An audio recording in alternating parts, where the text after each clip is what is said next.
Hey guys, Aramis555 here. This is my second time filming this because the lighting wasn't that good. I was getting glare, so I had to open the window, as you can see, and hopefully this lighting's a little bit better. I think it looks a little bit cleaner, so that's good.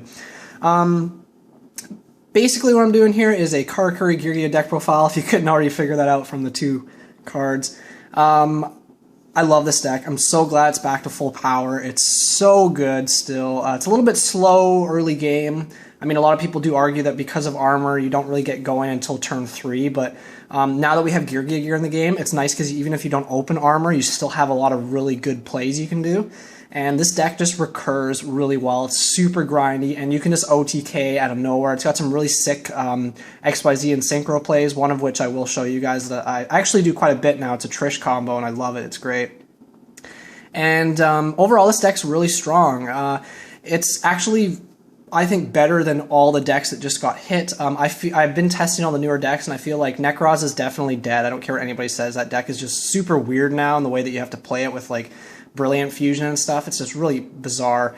Shadows are okay. It's basically just Shekinaga spam now. Burei and Abyss are definitely still good. They're just lost a little bit of consistency with only one graph. I was playtesting this deck against Brendan's Burei and Abyss a couple nights ago, and I didn't lose one match against him. I actually 2-0'd him a couple times. And it's just because this deck can outgrind a lot of decks now, which is fantastic. Geargia is still really good, other than being a little bit slow, but overall I love this deck. Without starting the deck profile, I just want to say that I will, because I know a lot of people are waiting for a Samurai deck profile, I will be posting that up once this deck profile gets to 30 likes, which I'm sure we can do very, very easily, because I know you guys are waiting for my updated Samurai profile, which will be a little controversial, actually, I think, but I'm sure you guys will enjoy it. So without further ado here, let's go on to the deck profile. So starting things off, we got 1, 2, 3 Geargiarmor. This guy is the heart and soul of the deck. I do not play Geargiagear, because Augur is, in my opinion, trash. I never liked him. I always tested him out, and I thought 1 was okay, because if you open the 1 first turn, like, it's really good, but past that, it's garbage. Like, it basically takes away your battle phase, which is really important in this deck. You need your battle phase, because this deck does lack monster destruction, so being able to destroy by battle is essentially what's going to get you your pluses in that sense.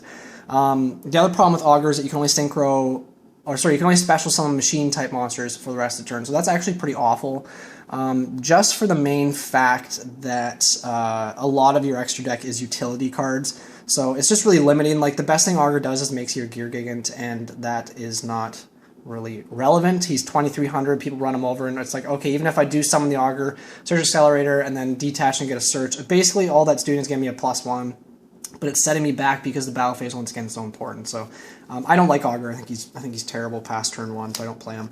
I'm only playing 2 Arsenal. I noticed, like, I see a lot of people playing 3 of this still. Excuse me. I think that's fine, but what I noticed in testing, and I've been doing a lot of testing with this deck, especially test hands, is if you open 2 of this card, it's garbage. Like, past the first armor, you don't really need the second Arsenal. It's more just like a consistency card.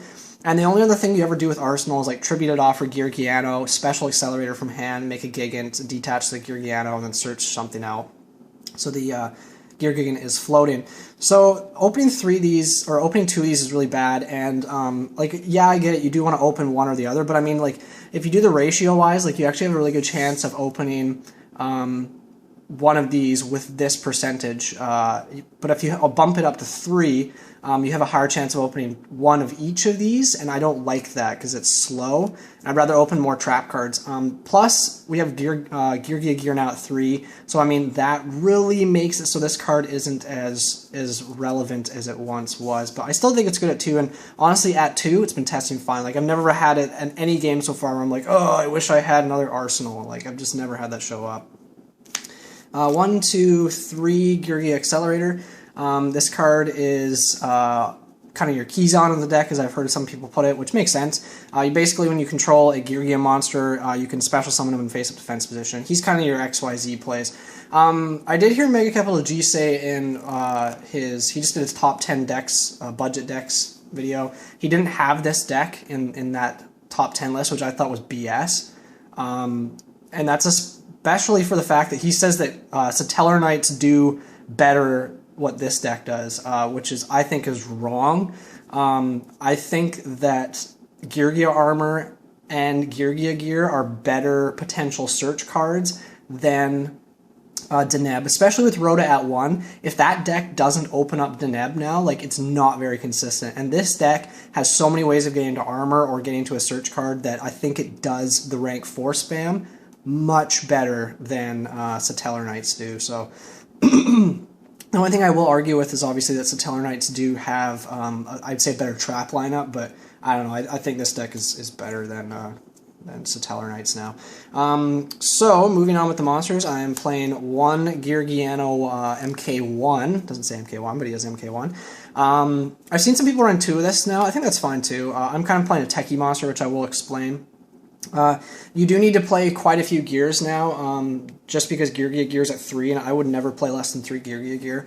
The issue with playing only 4 Geargianos, so I am playing the 3 Mk-II as well. This guy's awesome. I love him. Just drawing him is so good too, because you can recur back your armors and set them back down and stuff like that, which is really good. It's just super grindy.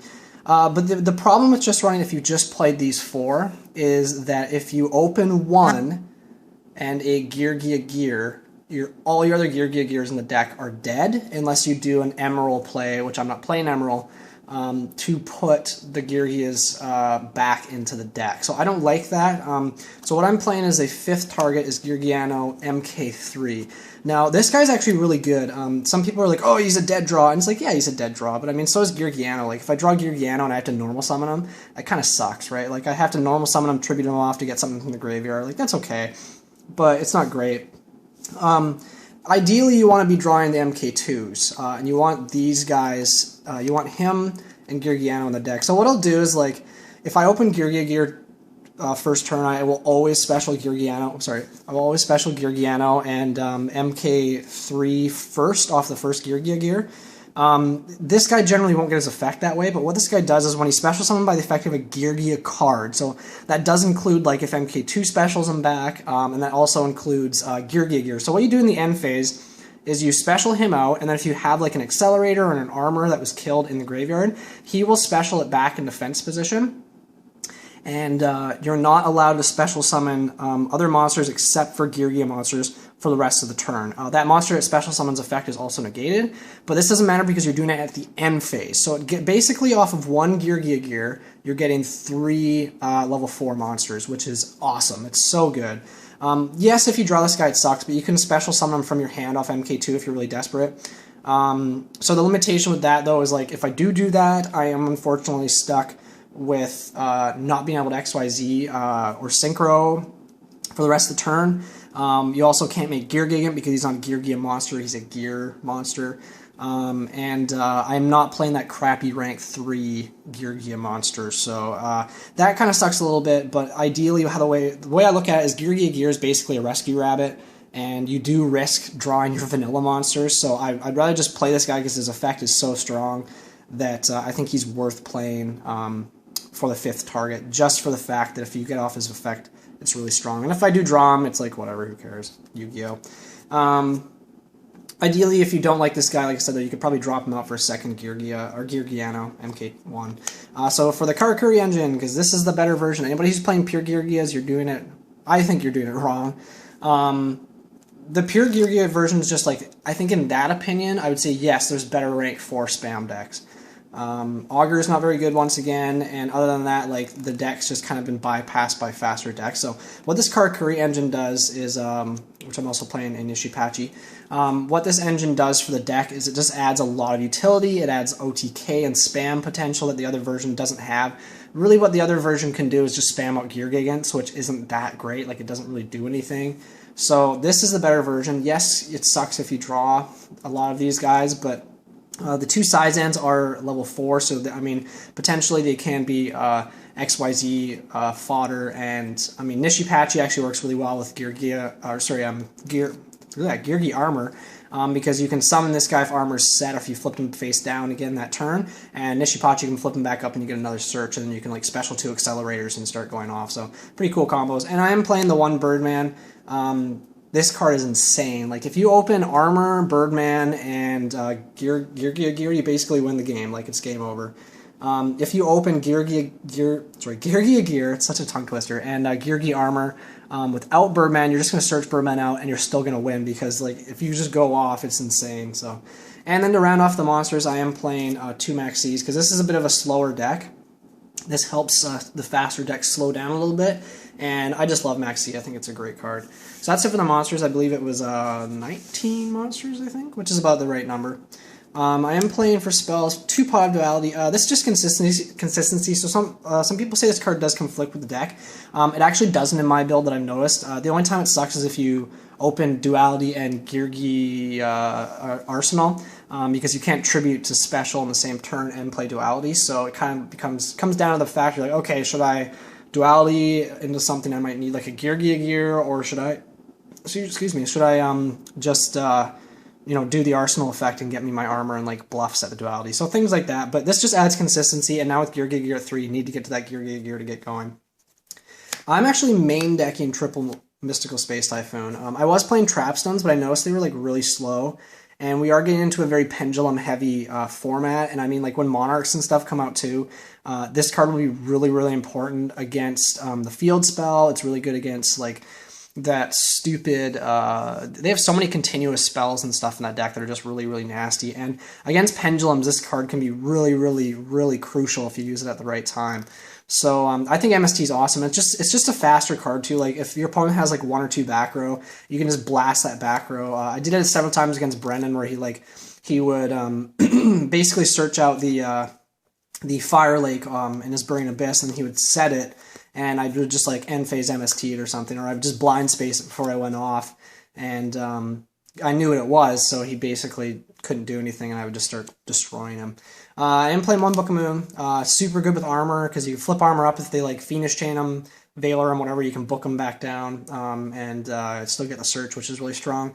And Book's just super good against a lot of cards. I wish this card would go up to 2. The 1 Soul Charge is insane in this deck. It's like you go off and your opponent like holds the Torrential or the Mirror Force here or whatever. You're just like, whatever, I'm just going to summon it all back next turn or that turn or whatever. It's just super, super crazy. So that's it for spells. On to traps, the best trap in the deck. I'm so glad this is back to 3. This card's insane. You can only use 1 per turn. That's something a lot of people have forgot about, but basically, you special summon 2 Geargiano monsters from your deck and increase their levels by 1. You can only activate 1 per turn. So, basically, it's a free rank 4 XYZ. It's 2 level 4s, or potentially 3 if you special Mk-III, which will start helping you make your crazy synchro plays. And this card is just like, it speeds up the deck so much. So I'm so glad it's at 3, and I love this deck. It's so much fun because of this card. 3 Fiendish Chain.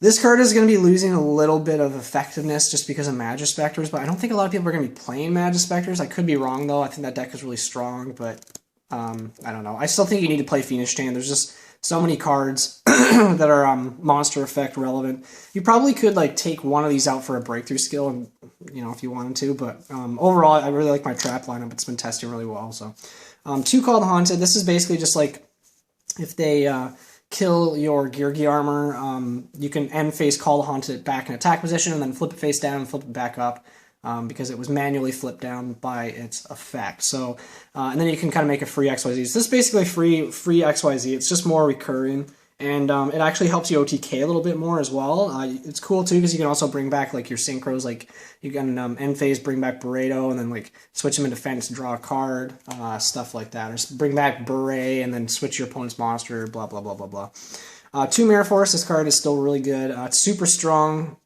against pendulums. And I mean, I think it really helps in this deck just because we obviously lose pretty hard to stuff that can get over our armor, so that kind of just helps out with that. The 1 Vanity's Emptiness is insane in this deck, basically because like this is like a tower defense deck, much like Bujin's is. So you sit on armor, and if they can't get over armor, like you just win because you sit on the 1900 armor and it just keeps flipping up, flipping down, flipping up, flipping down, searching.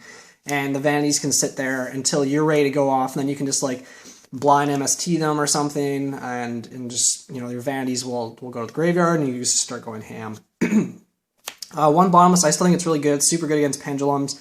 And I just love Bottomless. I think it's a great card. Sorry, guys.